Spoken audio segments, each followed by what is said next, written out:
नमस्कार प्यारे भाइयों बहनों, कैसे हैं आप लोग। 90% से अधिक अभ्यर्थियों के एमपी पुलिस कांस्टेबल के फिजिकल जो है वो समाप्त हो चुके हैं और अब सभी अभ्यर्थियों को इंतजार है उनकी कट ऑफ का, फाइनल रिजल्ट का। जिन अभ्यर्थियों के फिजिकल अच्छे हुए हैं, जिनके रिटर्न में भी अच्छे नंबर थे, वो सोच रहे हैं कि भाई उनका मेडिकल कैसे होता है। लगे हैं वो तो पुशअप वगैरह देने ताकि चेस्ट मेस्ट माप में कोई दिक्कत ना हो। जिन अभ्यर्थियों का स्कोर थोड़ा सा कम रह गया फिजिकल में, मेडिकल आपके रिटर्न में भी अच्छे नंबर नहीं थे, मतलब उतने बेहतर नहीं थे, अब वो सोच रहे हैं कि आने वाली भर्ती जो आनी है 7500 पदों पर, वो कब आएगी।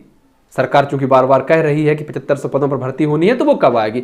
सबकी अपनी महत्वाकांक्षाएं हैं, लेकिन आज के इस वीडियो में अपन बात करने वाले हैं एमपी पुलिस कांस्टेबल के मेडिकल को लेकर। भाई मेडिकल की पूरी प्रोसेस क्या होती है, क्या क्या हमारा चेक होता है, कैसे मेडिकल होता है। अब अगर आप मुझसे कहें कि भाई तुम्हें कैसे पता, तुम तो कभी मेडिकल तक पहुंचे ही नहीं, तुम तो फिजिकल से ही बाहर हो जाते थे, तो मुझे बताया है हमारे भैया जी ने, नीतीश पांडे भैया जी ने विस्तार से समझाया है कि भाई पूरा मेडिकल कैसे होता है, कहां से शुरुआत होती है, सब कुछ विस्तार से समझाया है।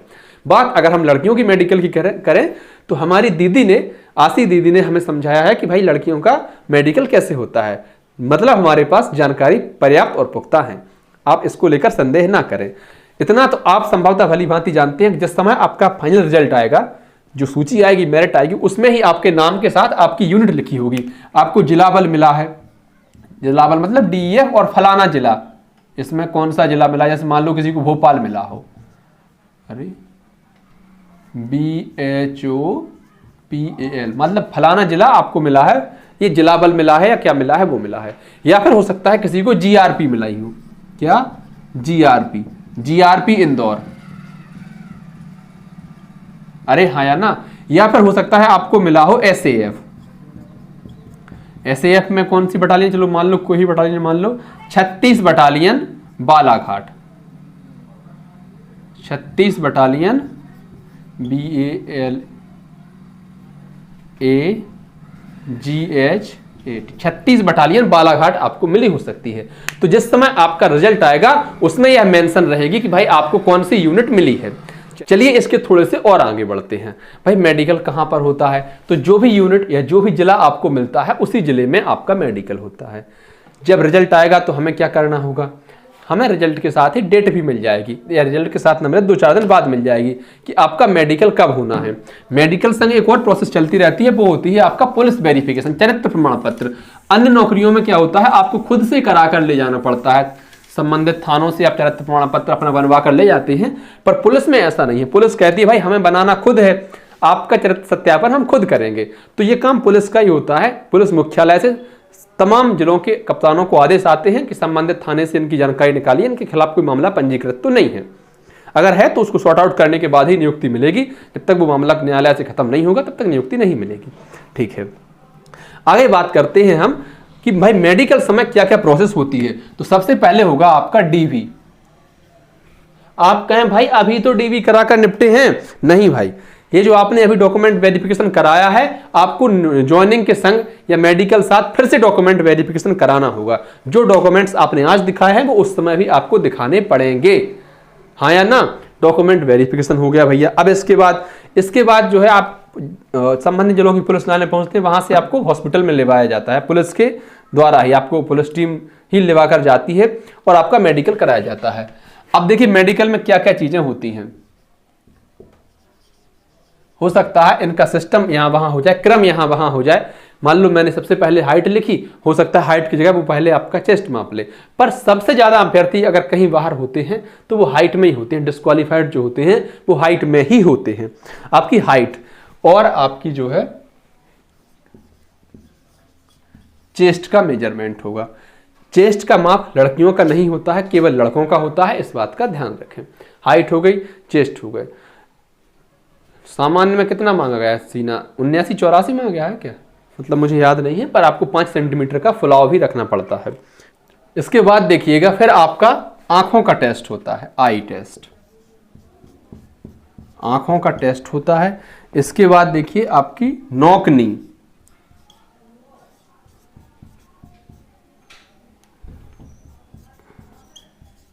नौकनी मतलब जब आप सावधान खड़े होते हैं, इस बात का ध्यान रखें, आपके घुटने मिलने नहीं चाहिए, सावधान खड़े होते हैं और आगे से पंजे आपको 30 डिग्री तक खोलने होते हैं उसके बाद भी अगर आपके घुटने जो है नहीं मिलते हैं तो बहुत अच्छी बात है, लेकिन अगर आपके घुटने जुड़ते हैं आपस में तो फिर आपको कुछ एक्सरसाइज करने की जरूरत है, जो कि आप यूट्यूब से देख सकते हैं, किसी भी आप फिजिकल कोच से सलाह ले सकते हैं, ताकि आपको उस समय वहां पर परेशानी ना हो। नौकनी के बाद देखा जाता है आपका फ्लैट फुट।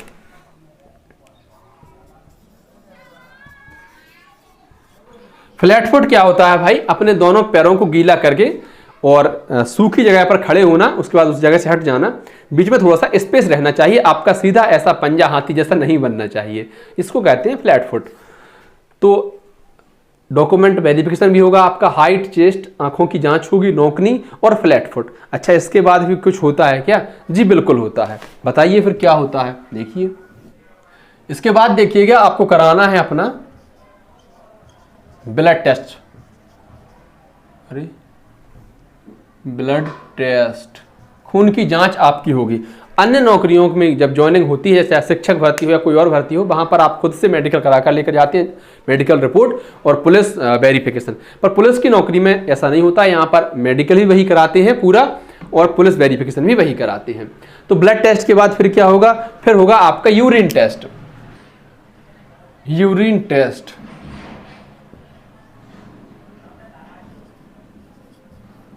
ये सारी चीजें लड़के लड़कियों के लिए दोनों की ही जांच होती है। बस लड़कियों का चेस्ट का मेजरमेंट नहीं होता, उनका वेट का शायद मेजरमेंट होता है, पर वेट का मुझे ध्यान नहीं है कि मिनिमम मैक्सिमम कितना चाहिए होता है, और चाहिए भी होता है कि नहीं चाहिए होता है, ऐसी मुझे तो जानकारी नहीं है। पर इतना पता है कि इसमें कोई फेल नहीं होता, क्योंकि देखो जिसका वेट ओवरवेट होगा वो यकीनन फिजिकली पास नहीं कर सकता, जो लोअर वेट होगा, जिसका वेट कम होगा, वो भी फिजिकल पास नहीं कर सकता। आंजर पांजर फिजिकल पास नहीं कर पाते हैं, थुलथुले फिजिकल पास कर पाते हैं। जिनका शरीर बैलेंस में होगा वही लोग फिजिकल पास कर पाते हैं। तो मेरा मानना है कि वेट मेट का तो कोई इंपैक्ट रहता नहीं है।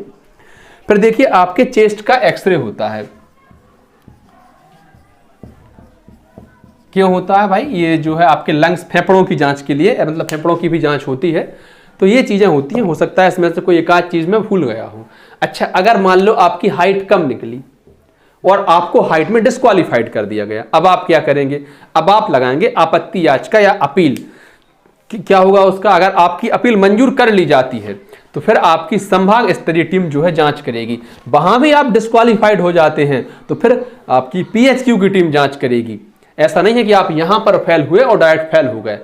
हाँ, अगर ज्यादा ही कमी है, मतलब अपील लगाए लायक, जैसे 168 हाइट मांगी गई है, कितनी? 168 मान लो सामान्य हाइट मांगी गई है, आपकी है 162, तो फिर तो दिक्कत है। और अगर आपकी मान लो उसमें निकली मशीन में 167.8, तो फिर ये जो आसपास की चीजें हैं, यहां पर आप अपील करते हैं, वही अपीलें मंजूर होती हैं। ऐसा नहीं है कि कहीं कुछ हो ही ना आसपास और आप अपील लगा दें। मतलब जैसे अगर आप किसी भी इवेंट में डिस्क्वालीफाइड हो जाते हैं तो आपको तुरंत डिस्क्वालीफाइड नहीं किया जाएगा, आप उसको लेकर अपील कर सकते हैं और आने वाले समय में आपका दोबारा से मेडिकल होगा। हाइट में वैसे आमतौर पर सबसे ज्यादा अभ्यर्थी बाहर होते हैं और आंखों के टेस्ट में भी बहुत सारे लोग बाहर होते हैं, पर ये बाकी चीजें जो हैं वो तो सब नॉर्मल ही है। तो अगर इसमें से कोई एक आध चीज ऐसी हो जो मैं स्किप कर गया हूं तो उसके लिए माफी चाहूंगा, पर सामान्यतः यही चीजें होती हैं। डॉक्यूमेंट वेरिफिकेशन भी होगा आपका, हाइट, चेस्ट, आंखों की जांच, knock, knee, flat foot, blood test, urine test और चेस्ट का एक्सरे, जिससे आपकी लंग्स की या फेफड़ों की भी जांच हो सके। इसके बाद क्या होता है, आपको पता चल जाता है कि आप पास हैं कि फेल हैं, कि आप अपील लगी है क्या लगी है। अगर उन्होंने कह दिया कि आप पास हैं तो बस फिर इंतजार करिए, किसी दिन आपके व्हाट्सएप पर मैसेज आ सकता है या किसी दिन आपको फोन आ सकता है एसपी ऑफिस से कि हाँ भाई आ जाओ, आमद कराओ, अपनी ज्वाइनिंग लो। बस हर किसी को उसी दिन का तो इंतजार है। धन्यवाद प्यारे भाइयों बहनों, ईश्वर से यही मनोकामना है कि वो दिन आपके जीवन में शीघ्र आए जिस दिन आप वर्दी पहने, अपनी नियुक्ति लें, ज्वाइनिंग लें। वीडियो आपको अच्छी लगी हो तो लाइक कर दें, अपने अन्य साथियों तक साझा कर दें, चैनल पर नए हो तो सब्सक्राइब कर दें। धन्यवाद।